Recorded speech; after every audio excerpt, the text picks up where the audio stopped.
I already know why you're here. I already know why you're here. You're here so that you can figure out which class you should pick at the beginning of Elden Ring.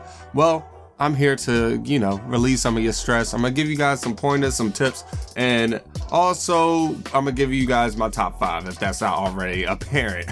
All right, so I'm gonna be giving you guys my top 5 out of the 10 classes that you can pick. There's 10 classes, so I just figured, you know what, let's just slice it in half. I just really need to mention this before we go into the top 5, that you guys can pick virtually whichever class you want and make whatever you want later on down the line. Of course, you're going to level up. You can allocate whatever you want into your stat lines, however you so please, and really change up your entire build. You could start off as an astrologer and end up with a whole ass faith build by the end of your playthrough. It sounds crazy, but I mean, it can happen. But of course, if you guys want to start off, which I'm sure majority of you do since you're watching this video, you guys want to start off with stuff that's going to have you hot at the very beginning. So I'm here for you. I got you. We're going to start with number 5. The Confessor is the most flexible due to the stats that it's given at the very beginning of this game. It's level 10 and it has virtually no bad stat. There is nothing bad about this class. If I recall correctly, lowest stat that it has, I think, is intelligence, and that's at 9. This class is just really flexible. You can hop into the game, change up however you want to play as you go. The only problem is it's not necessarily the best at anything. And you don't start off with but so much. You do start off with extra heals and extra stealth due to the incantations you're given immediately. But with that being said, it's also not a bad class at all because of the fact you have literally everything just, okay to pretty good. The highest stat on this class, of course, is faith. And from what we've heard, the faith abilities or the incantations that you can use later on down the line are very freaking good. So that's pretty promising. The fact that you don't start off necessarily too strong, even though your faith is relatively high to start off with, because you don't have too many good starting faith spells at your disposal upon entering the world. It's nice to know that you already have a good little kickstart so that you can obtain some really nice stuff later on while not being necessarily bad at literally anything to start off in the world. So with that, I have to by default put this in the top 5. Also, I need to mention this, some people may have forgotten this, but pyromancies are keyed into faith in this game. So if you guys are interested in throwing fire all over the frickin' place, this is the type of class you might be interested in. Now it's time to talk about something that I very much enjoy. It's time to talk about being onga bonga. It's time to be on your monkey business when you're using the hero class. This class is for the people that just want to hold a big old fat slab of a weapon like guts and just mink. With this class, you have a healthy amount of vigor. You're not necessarily bad at literally anything aside from casting spells, but of course, if you're being on onga bonga time, you don't give a damn about those spells.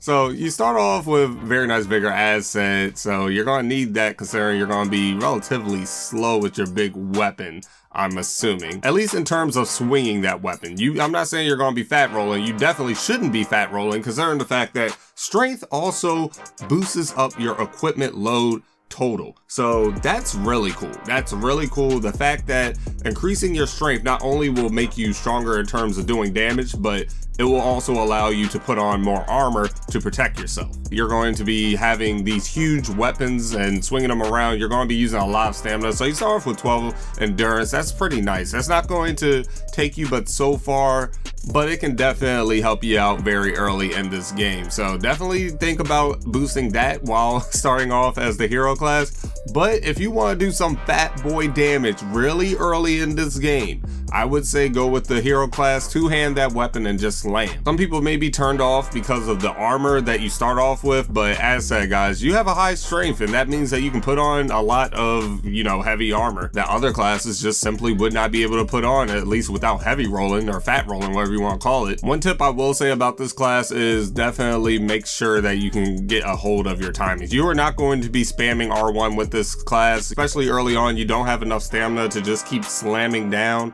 unless the enemy just has that low of health. But if you can get the hang of things, I can easily see you just absolutely obliterating enemies in this game very easily as long as you know what you're doing. Moving on to number 3, I'm going to be speaking on the prisoner class, who is going to be just breaking out of his shackles in this game because Lord have mercy, this class is amazing, boy. What? You get fast pokes and you get delayed magic to start off. Now some people may be turned off. They're gonna be like, why would you want delayed magic? All right, so here's the thing. Think about this. You have fast pokes or speedy pokes, whatever you want to call it, pokey pokes. I'm gonna call them pokey pokes from here on out. So you hit them with the pokey pokes, right? You're over here getting up close and personal, but before you decided you want to get up close and personal, you have your magic in the back charging up to send out an arrow. So now the enemy has to think about the fact that you're right up close in front of them, and also think about the projectile that may be charging up behind them if you're able to position yourself and all those sorts of things. So PvP wise, this is probably very good to start off with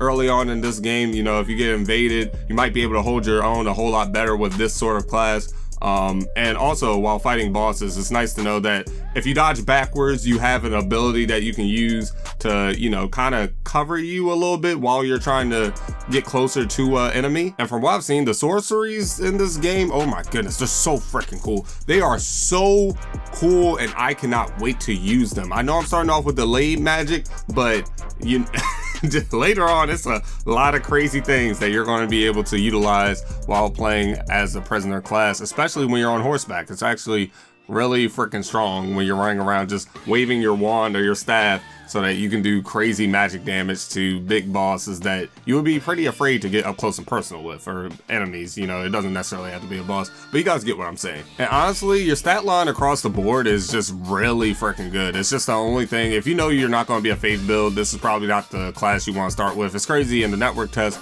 I used a faith build and I really liked it a lot. I really liked it, but I don't think that's what I would want to use. I used the prophet class to play in the closed network test, but I will be using the prisoner class moving forward because, yeah, everything I just said, the cool magic. If I also feel like I can upgrade the dexterity or virtually any other stat, because they start off really good. Well, they're not bad. They're average or pretty good to start off with. So I feel like I'm gonna be really solid with this class. The thing this probably gets compared to the most, aside from of course the astrologer class, which is a pure intel class, is definitely the confessor, because that's also a kind of hybrid class. I say kind of hybrid because honestly, you just start off with really good stats everywhere. You only have the lowest stat is a 9. That says something. That is freaking crazy. That's pretty freaking crazy. But the thing is, the prisoner, I feel like, is more equipped to start off with, you know, really good offense in the beginning of this game. And rather than waiting around, I'd rather just get into the nitty gritty. So I'm picking the prisoner class. Sekiro fans, you're gonna really like what I have to say about the number 2 pick, because it is the samurai. Well, I just thought about it. Wolf or Sekiro. He's not. Wow. He's not. He's a shinobi. I didn't think that one through. But with this class, you're going to very much enjoy parrying attacks and countering with your katana. You can also use a longbow from distance, which is very nice. I know I spoke about magic with the prisoner class, but with the samurai class, rather than using magic, you're just going to use your longbow. You start off with a longbow. You don't have to look around for one. You don't have to buy one or anything like that. You just start off with it, and it can really help you in this game. You are going to want to utilize your ranged attacks in this game, guys. You also start off with some pretty nice armor, and you know, the only, I would say, negative things about this class are just the intelligence and faith stats. I know I don't really even want to say that. They're not bad. That's a testament to what I said earlier, guys. It doesn't necessarily matter too heavily how you want to start. Just basically pick whatever you feel really cool with picking. And honestly, when it comes to a cool factor, I feel like the samurai class is just up there. Everyone wants to be a freaking samurai. It's so cool. Of course, though, I have to mention that the samurai class starts off with the second highest dexterity out of all of the classes. And you know, that's really nice if you want to just start making a dex build, but also want a little bit of strength so that you can put on some armor, maybe equip certain weapons that are going to require a certain amount of strength. It's just a really good class, guys. It's just straight up very safe. I will say this though, you don't start off with a shield that protects you from everything. So one thing you're going to have to get really used to is rolling. If any of you guys are already really good at rolling, this might just be the class that you want to use, especially if you want to be melee focused. But don't worry, I know a lot of you guys are relatively new. You guys don't know what to do. I'm about to put you on to what I view as the best / safest class to start off with in Elden Ring. You're going to be able to overcome things that a lot of these other classes would maybe struggle with, at least early on in this game. And that class is the Vagabond class. You've heard everyone mention this class. This is the straight up safest class to pick. There's no L. Well, I say that, but there is kind of a downside to that. It's not really. It's really not that deep. The fact that your intelligence and your faith starts off at a 9. Honestly, that's the literal only bad thing about this class, if you want to call something a bad thing. Everything else is really good. It's really good. The dex is good. The strength is good. Endurance is I mean, I don't necessarily, you don't need your endurance to be outrageously high early on in this game, in my opinion. Another thing is your mind stat. You know, you don't need an outrageous amount of mind to start off with. Your vigor is a freaking 15, so if you get hit with your crazy ass armor that you already have on you, you're going to be surviving. On top of that, you already have a shield that can protect you from 100% physical damage. One thing I gotta recommend when it comes to this class though, however, is the fact that, you know, you're gonna be fat rolling when you first start off with this class, so just take off one of your weapons. Decide whether you want, you have options, my guy. You have a freaking longsword, and you have a halberd and a longsword, bruh. You don't need both. I'm gonna be real with you. Just pick one, whichever one you feel comfortable with. You already start to realize and recognize how you want to play the game, at least from a melee perspective, for the most part, or at least you start getting a general idea. You know what I mean? So I would recommend this for the people who are getting into this game for maybe the first time, don't really know what they're doing, don't know what they're getting themselves into, and really want to just make that really safe pick. I know I just said really a lot, but this class is really safe. But every single class in this is solid, guys. Every single class is viable. I don't even care what, if people will say the Wretch class is trash, I don't care. It's a good class as well. You start with 10 across the board. This is not something I would recommend for people who are not used to these type of games, however, because you're probably going to get slapped once and die, or slapped twice and die. You don't have any armor to start off with, and you might not necessarily know how to move in a setting like this. You guys get what I'm getting at though. You can pick virtually whatever you want. It doesn't matter what you start off with, it matters how you end. I've mentioned that hella times in this video. You guys are probably tired of hearing me say it, but guys, let me know your top 5 in the comment section down below, or which class you are going to be starting off with. I hope that I helped you out. If you guys have any questions or concerns, definitely make sure to drop them down below. I'm excited for Elden Ring. Oh my god, it's right there. It's about to come out, guys. Like, oh my. Hope to see you guys on it. I'm gonna be on PlayStation and also on PC with it when it comes out. If you guys want to catch up with me, definitely make sure to subscribe and check me out later. Of course, when the game comes out, I'm gonna be streaming it. You guys can catch me over there on Twitch. A link to my Twitch channel is always in the descriptions of my videos, but I'm gonna be getting up out of here, guys. Peace.